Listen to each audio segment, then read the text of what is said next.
Thanks for tuning in to another episode of Trendy Indy. You could be anywhere in the world, but you're here with me, and I appreciate that. I'm Jerry Gordon, and today I'm here with a man I consider to be family. This is Indiana Hall of Fame coach and founder of Red Cobra Wrestling Academy, Chad Red Sr. Appreciate you being here. Thank you very much, J-Ron. Yeah, and we got to hurry because in about a half hour, this whole place is going to be filled with about 100 kids ready to tear their heads off. But a little fun fact, I was Coach Red's first state place winner, but let's just get something right out of the way. You had the privilege to coach your son, and to those who may not know, Chad Red Jr. was a four-time undefeated high school champion, #1 in the nation, and went on to become a multiple-time D1 All-American for University of Nebraska. But in the state of Indiana, wrestling is a single-class sport. I don't know if you've done the math, but I did this. So at just state alone, there are 14 weight classes. There are 16 wrestlers in each weight. So that's 224 kids at the state tournament. We're not even talking about sectionals, regionals, semi-state, at just state. And over the past 85 years, that means that there's been 18 to 19,000 kids have been to state. And your son was one of 3 to go undefeated. That is a percentage of 0.015%. Never even knew that. That's awesome. Tell me about what that experience was like. It was really cool. Just, putting in all the work from starting way back in 1997 and being a high school wrestling coach when I first started. And all the way through, you coach multiple athletes and good wrestlers. And it was just, it felt like all the hard work had paid off. And it was just a true testament to him and how much work he had put in. Our family supported. It took a lot of work, but it was worth it. No one sees it behind the curtain, right? And to see, because they always just see the result, but they never really see what goes on, right? Absolutely. So tell me now that you're out of the school head coach sector, now you're just on Red Cobra strictly. Tell me a little bit about how you got this started and about your background. So we started this in 2005 with a gentleman by the name of Mark Durham, and he just basically gave me the green light and was like, "Hey, you're good enough to do this." And at the time, I had some younger kids that parents were wanting to do some different stuff with them, and being in high school, kind of weren't able to do that stuff. So Mr. Durham and myself sat down with multiple meetings and just finally came together and took a leap of faith and started Red Cobra Wrestling Academy. And here we are, fast forward to 2023, and we've been out here now in Avon since 2013, 10 years. So when Mr. Durham, he is a great man, so I will attest to that. So when someone comes out here to Avon to Red Cobra, you got kids all different skill level. What is the biggest goal for you? My biggest goal is to keep kids connected with wrestling and keep them going. A lot of times you see kids start with one sport and maybe give up on it, but wrestling is something that's a lifetime. So my big goal is not only to get the kids started with wrestling, but to keep them going on the right path to hopefully get them to the next level. The next level for us is getting kids to college and help the parents, as I say, foot a bill. So that's the big thing. It's staying consistent with the training. They don't have to do it 12 months out of the year. There's nothing wrong. Obviously, I encourage kids to play other sports as well, but just staying with it during wrestling season. It's a tough grind. It's a tough sport, but so is life. Yep. And if you can stick with it, our goal again is we have a path. There's multiple colleges around. We've had multiple colleges in here. So our goal is to get kids to college, and it's a process. It starts at 5. We have kids training here right now that are 21 years of age, looking to get to another university full time. So it's good stuff. Like you said, a lot of life skills correlate with wrestling. Absolutely. One thing you did say was you don't expect it to be 12 months out of a year, but I will say this, that now with wrestling academies, it is almost essential to see a lot of success and you got to be in an academy. But even when I was in school, a lot of academies, a lot of clubs weren't around. So how did you what made you see the writing on the wall? How did you get ahead of that?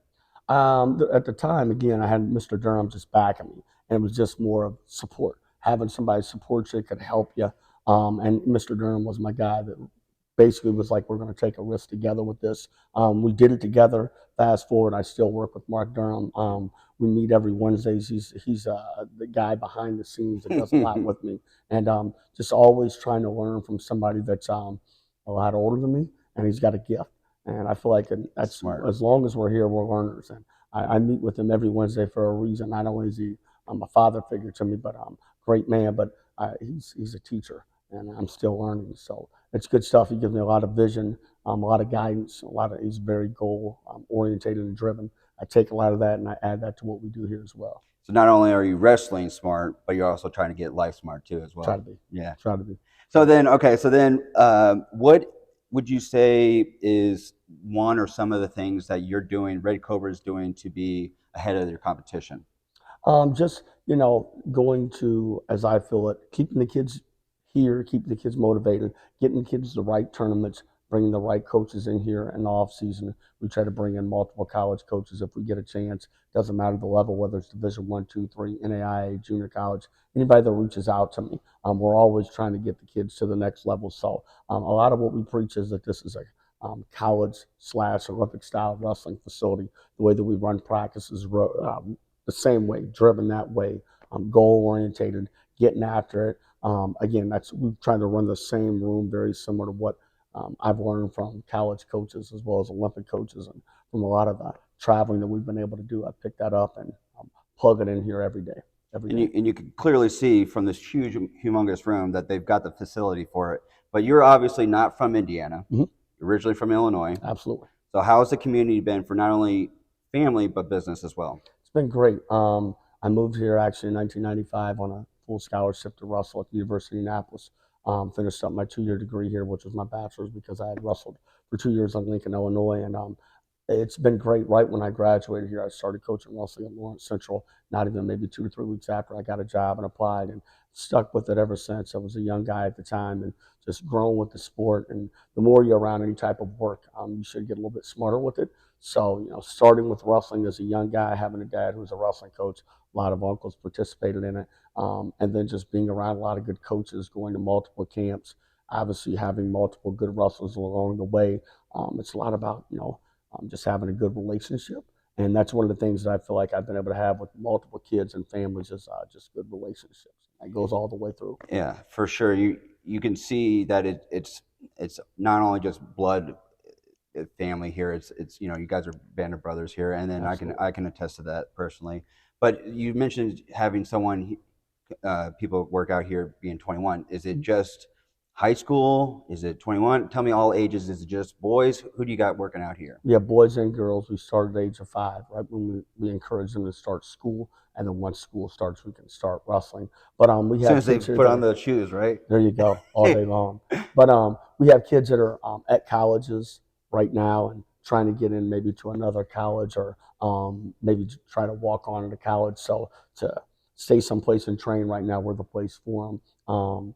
If they're not able to obviously work out at where they're at because maybe they haven't made the team, or maybe they're in the middle of maybe going to another school or whatnot.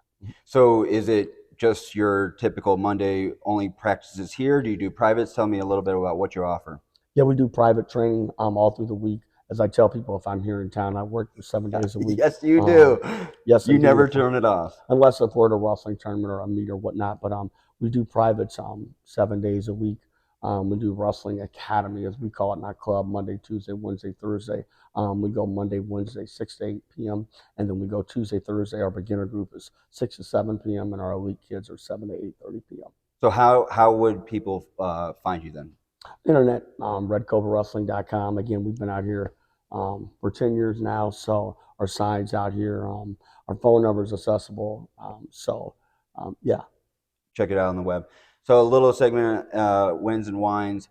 What would you say, personal or professional, is? Now I know you alluded to a little bit of Mark Durham, but what would you say is a little bit of a win that gave you momentum to kind of feel like, hey, I can do this?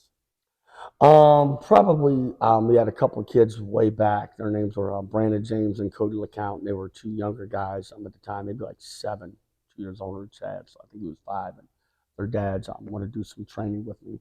And I knew they were both pretty good at that age. And they just stayed on me for a couple of weeks, like, hey, can we do these practices? Can we do these practices? And talking with Mr. Durham, we felt like it was a time to go. It's just like any other sport, whether it's baseball, fast pitching, and you're going over here, or whether you're doing basketball, shooting one-on-one with the coach, or football, speed and agility training. Wrestling was going in that direction. At the time, there was only, I think, two academies, I should say, starting up in Indianapolis. Now there's more than that, but it just kind of goes to show you that was the era trend, I feel like, of when it started moving to the academies, which was year-round participation. And like I said, that's where my question was, like how you saw the writing on the wall, because even back, when the academies weren't around back then. No, So then on the flip side of it, what are some things that make you go home to Nikki sometimes at night and say, kind of like whine about, like, as like, hey, I don't know if like this is what I want to do anymore? Not really whine. As I tell people, I'm 48. I try to keep myself in good shape. But after you get, as we call it, taken down, football players call it tackled, but being a practice partner or a dummy for a partner, you feel it. It doesn't matter, how much impact on the body, whether they're 103 small or 200 a little bit bigger than you. You feel it. So going to the chiropractor weekly or every 2 weeks, whenever you get in, getting a massage, I would say Well, that. like I said, because he's dressed ready to go right now, and he's still rolling on the mat at still a young 48 here. So Definitely. I could sit here. Anybody who knows me knows that wrestling is a big passion of mine, and I could sit here for hours, days on end, chat with this man. A good coach can change the game, but a great coach can change a life, and that's what this man does day in and day out. Awesome. So anybody who you think could benefit from this, make sure you comment and share, and reach out to C-Red if you know anybody. Thanks so much. I Awesome. appreciate it. Appreciate it, J-Roll.